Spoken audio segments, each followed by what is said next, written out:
Facebook phishing scam lalo na sa MGA senyorita-san. Mahilig ba parents mo mag-Facebook? Pero di nila alam ang panganib sa mga unsecured account sa mga hackers. My parent, especially my mom, sobrang friendly at tuwala sa friends niya sa messenger yan pala hindi na niya real friend kasap niya, hacker now. Ano ang gabi in Facebook phishing? Phishing is when someone tries to get access to your Facebook account by sending you a suspicious message or link that asks for your personal information. Kaya't babala sa inyong mga parents na senior, protektahan nyo sila sa kanilang mga Facebook account. Alamin kung anong gagawin kung sa tingin ninyo na phish ang account ng inyong kamag-anak or family.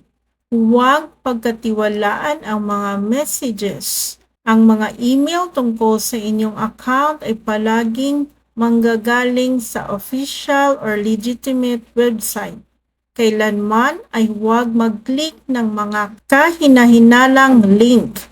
Magduda ka na kung nagtatanggap na friend mo at nanghihingi ng pera lalo na pag GCash.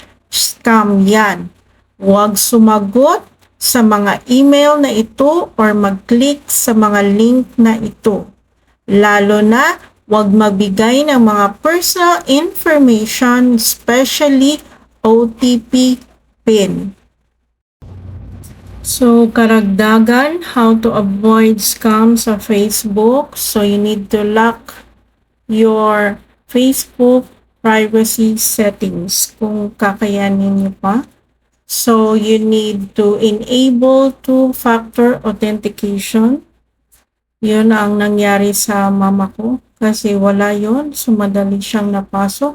So, hindi namin na-recover yung account niya hanggang ngayon.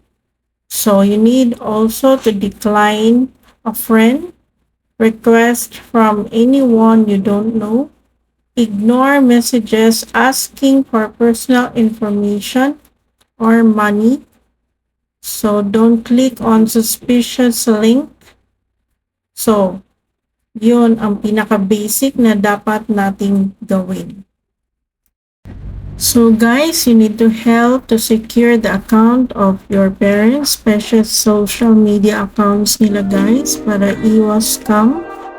And I hope you like this video guys. Please don't forget to like and subscribe. And see you in my next vlog. Bye!